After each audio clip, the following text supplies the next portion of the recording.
Bienvenue à toi dans cet épisode de Tribulation et Transcendance où je partage un peu en freestyle, comme si nous étions dans une conversation autour d'un café. Une thématique qui m'a été soulevée dans la semaine, soit en consultation, soit par une personne par laquelle j'ai été interpellée. Et là, on va être dans ce cas de figure-là, en naviguant sur les réseaux sociaux, comme le commun des mortels. Je suis tombée sur une publication d'une personne qui disait avoir fait un travail de mémoire sur le fait que on peut dire, il y a je crois que c'est le nom d'une pièce de théâtre, mais un adage là, qui est devenu un petit peu populaire dans le féminisme, c'est ce mouvement un petit peu naissant du mouvement des sorcières féministes, hein, la sorcière étant symboliquement devenue une sorte d'archétype féministe. Là n'est pas le débat.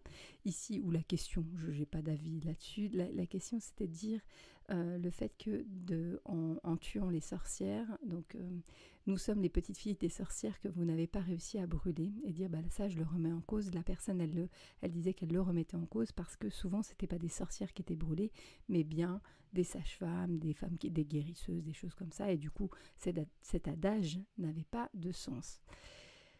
Alors, j'ai pas fait d'études universitaires, moi je vous partage juste ce que j'ai expérimenté et vu dans les séances. J'aurais un avis beaucoup plus nuancé, parce qu'on parle quand même de 1000 ans d'inquisition. Donc l'inquisition, sur 1000 ans, on a forcément... Alors, évidemment, il y a des personnes qui ont été brûlées de manière juste de la délation entre personnes, mais quand bien même, historiquement, moi je suis sûre qu'une sage-femme, dans le savoir ancestral, elle avait un savoir, elle avait du pouvoir. Même quelqu'un qui était dans les plantes, on avait une vision de la plante qui n'est pas juste de la phytothérapie, mais bien quel est l'esprit de la plante dans les savoirs ancestraux. Si je fais le lien avec ce que je vois des systèmes dans les peuples premiers ou dans des peuples de l'hémisphère sud, là où j'ai pu voyager, où l'évangélisation ou la christianisation n'a pas été forte, ou voire même en fait le fait d'être passé par des religions du livre ou des religions comme ça qui ont formaté et qui donnent des grandes lignes. Il y avait historiquement vraiment des corpuscules, des petites, c'était vraiment beaucoup plus nucléaire, beaucoup plus petit en fait. Nous on a des grandes confessions et pour autant ce qu'on peut voir dans les peuples premiers, c'est que finalement il y a peut-être une divinité sur une tribu, et la tribu à 20 km elle a une autre divinité. Aussi bien qu'en Afrique, j'ai pu voir que on pouvait avoir des savoirs particuliers dans une famille. On peut être gardien d'un esprit, gardien d'un esprit, d'un protecteur en tout cas, dans une famille, et on peut en avoir du coup dans le même village plusieurs en fonction de différentes familles.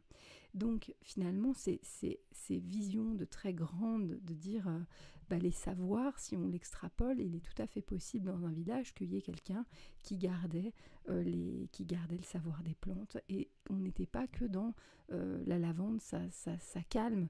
Quand on plonge dans les savoirs ancestraux comme ils le sont enseignés encore, et quand les transmissions sont faites, c'est quand on va travailler avec la lavande, on va travailler avec l'esprit de la lavande. Alors certes, on va connaître la plante, ses vertus mécaniques, mais il y a tout un travail spirituel vis-à-vis des plantes. Quand est-ce qu'on les accueille, sous quelle lune on cueille, quel est l'esprit de la plante, du lieu là où la plante a poussé. Évidemment, après, en fonction des différentes variétés. Donc, il y a tous ces savoirs-là qui, quand on a uniformisé la spiritualité, interdit les pratiques plus animistes, plus ancestrales, malheureusement, ces savoirs, sur 1000 ans d'inquisition, en Europe, je parle bien en Europe en tout cas, ou dans tous les pays où il y a des fortes évangélisations. Alors c'est pas que, mais ça peut être aussi des pays qui ont pris des grandes religions. On a perdu ces savoirs ancestraux, moi je vais dire familiaux et héréditaires. Ça va être comme le chamanisme, on peut le voir aussi, qu'on hérite d'une famille à une autre, mais vous voyez, dans une famille, il y a un chaman, dans la tribu suivante, il y a un autre chaman, qui aura d'autres esprits, qui aura d'autres enseignements, et ça, je pense que ça a été en partie perdu. Pourquoi je vous transmets ça? Et ça, je fais par exemple le pont avec les 2 derniers épisodes que j'ai fait dans Tribulation et Transcendance, celui qui s'appelle Lutin et celui qui s'appelle Les Gardiens des Forêts. Vous voyez, si vous ne les avez pas écoutés, n'hésitez pas à les réécouter.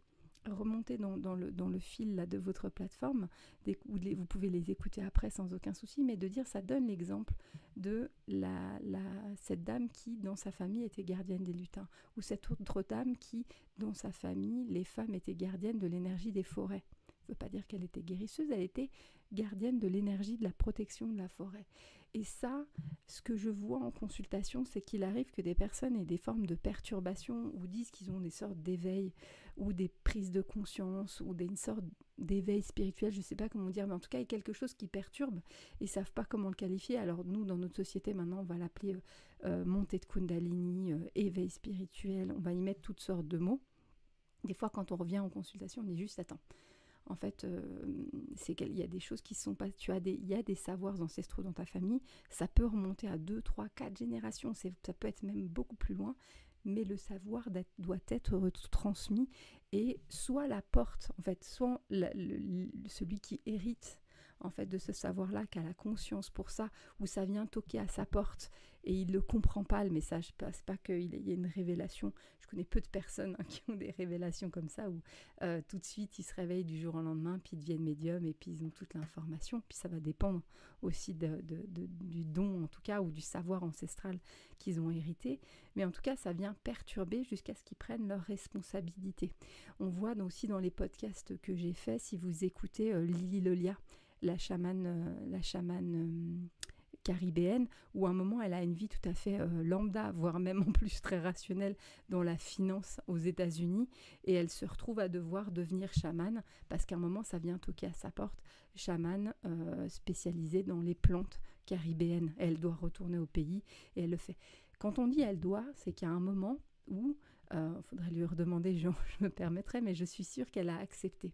Et ça, je le crois, ça c'est ma croyance, c'est toujours un moment où on a le choix et on peut accepter ou pas. Simplement, quand on n'accepte pas, si on dit, ok, moi, moi je ne veux pas assumer cette responsabilité spirituelle, il y a juste des chamans ou des personnes habilitées qui peuvent communiquer avec l'autre réalité pour dire, ok, on est désolé, mais cette porte-là, on va la clôturer et cette personne ne prendra pas la responsabilité, ne le fera pas. Et on doit faire un rituel pour clôturer cette connexion-là. Et ça, c'est le rôle des chamans, des guérisseurs, en tout cas des personnes qui ont la capacité d'aller interagir dans d'autres réalités, de pouvoir être les intercesseurs face à d'autres dimensions. Donc, ce qu'on appellera nos communément chamans. Je dis pas le médium parce que le chaman va faire le rituel pour... Il y a quand même en général des actes ritueliques pour clôturer avec des actes. Donc c'est pas juste une communication en général de type médiumnique, c'est qu'il y a un rituel pour clôturer le chaman suivant sa tradition, suivant ce qui est demandé dans les besoins du consultant. Il va faire ce qu'il a à faire pour que dans notre réalité, on puisse aller fermer les portes de ce qui doit être fait dans l'autre réalité. Et quand je dis l'autre réalité, on parle de pluriréalité. On vit pas on vit dans un plurivers, vraiment. Et d'aller dans le bon endroit, faire le bon travail et les bonnes offrandes. C'est son travail à lui, en tout cas. Ça, c'est une chose. Par contre, après, effectivement, vous pouvez prendre la responsabilité. Et là, ça ne va pas dire... le grand fantasme aussi, c'est d'avoir une révélation et vous réveiller le lendemain avec le savoir qui est repris. Et des fois, non, ça va prendre du temps. Parce que des fois, les liens sont cassés depuis plusieurs générations. Et il va falloir retisser le lien, réapprendre le savoir. Puis de nos jours, si vous aviez des personnes qui avaient... veniez d'une famille pour lequel il y avait l'art de soigner par les plantes, peut-être qu'il va aller falloir faire une formation pour réapprendre la base des plantes, tout ce qui est quand même théorique, et après, en retissant ça, en remettant de la conscience, on va faire émerger, il est possible de faire émerger des savoirs ancestraux, mais parce qu'à un moment, des plantes, c'est pas anodin de prescrire des plantes, ça a aussi bien un grand pouvoir, ça peut aussi bien tuer que soigner une plante.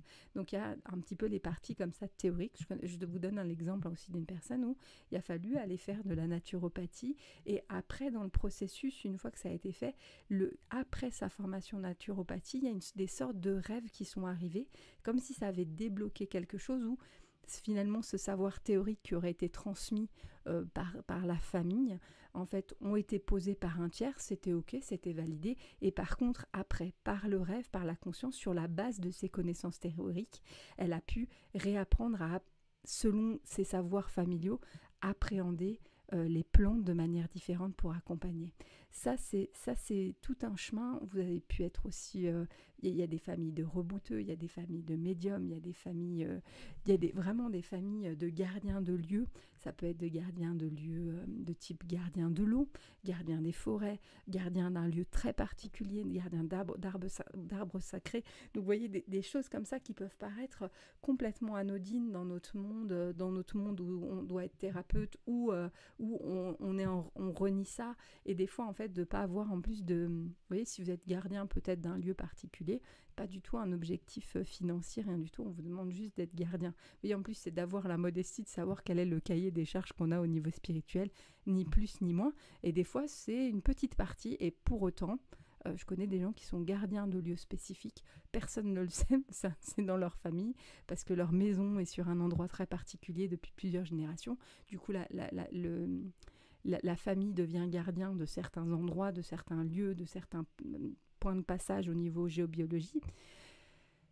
Et ça paraît anodin, la personne, elle a une vie tout à fait normale, mais par contre, de temps en temps, elle doit aller faire des choses. Voilà, il y a vraiment des... Et c'est dans la famille, c'est pas rémunéré, c'est une famille, c'est très noble, hein, qui est au service d'un lieu, au service d'une autre réalité et qui accomplit sa mission.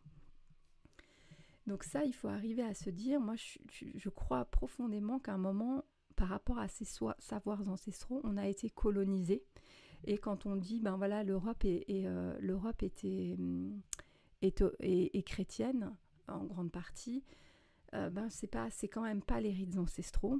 Et quand on dit elle était celtique, peut-être une partie ou druidique, mais je crois moi j'ai rarement vu des gens, en tout cas en consultation, comme je dis, je ne vous partage que ce que j'ai vu, j'ai rarement vu des gens qui avaient des druides dans leur lignée.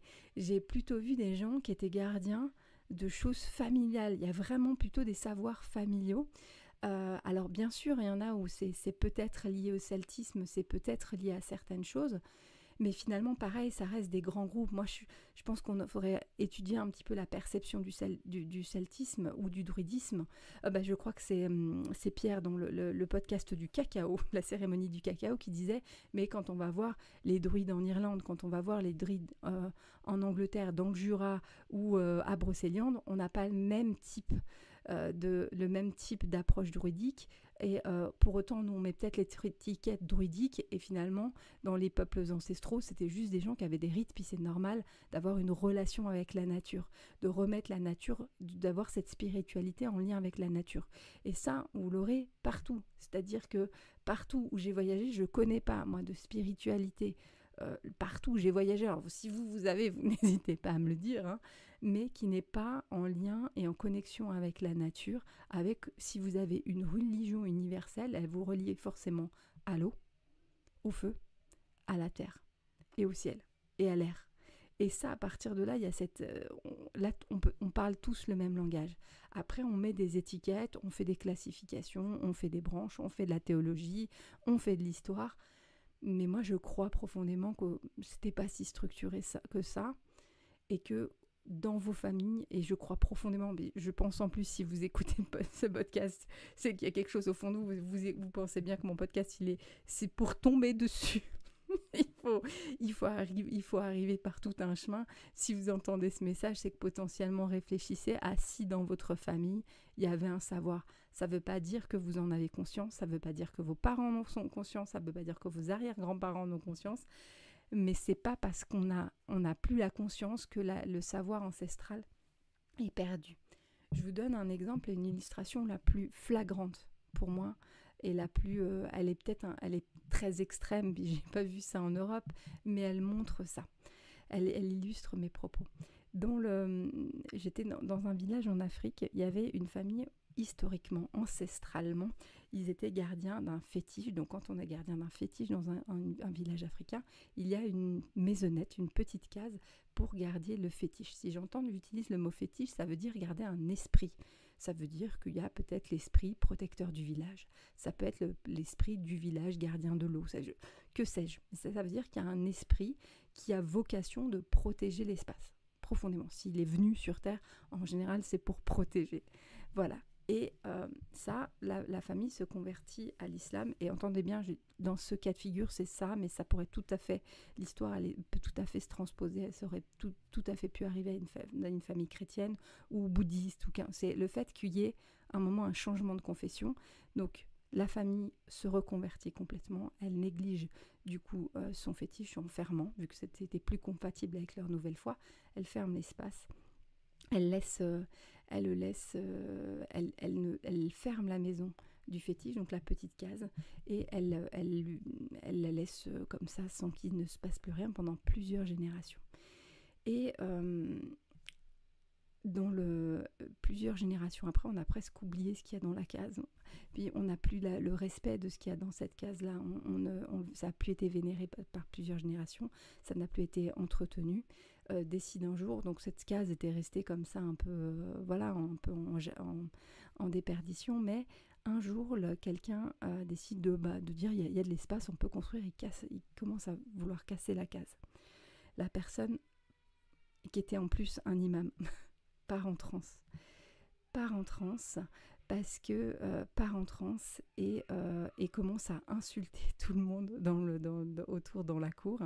Et en fait, c'est l'esprit du lieu qui a rappelé leur famille était dépositaire de ce savoir et a rappelé qu'il pouvait pas, alors que certes, lui, il était resté tranquille dans son coin, mais qu'il ne pouvait pas casser ce lien-là, en plus, sans aucun respect, sans aucun rituel. Vous voyez, quand je vous dis, je pense pas... Vous voyez, quand on va discuter avec un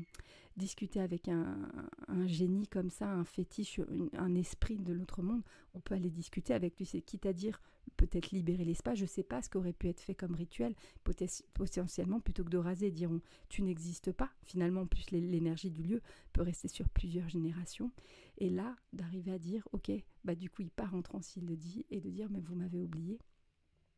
Et pour autant, en plus, il a fait partir en transe l'imam, hein, donc la personne la plus pieuse de cette famille-là. Donc, c'est de dire, donc après, il y a un lien, évidemment, il y a des rituels qui doivent être faits pour rétablir.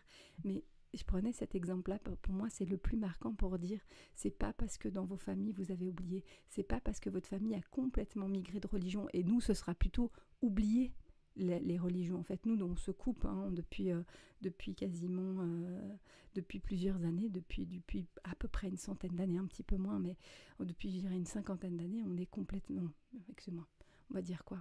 Je crois que les églises, les années 60, on a vraiment ce virage-là où ça se perd, où on a comme ça tourné le doigt à l'église.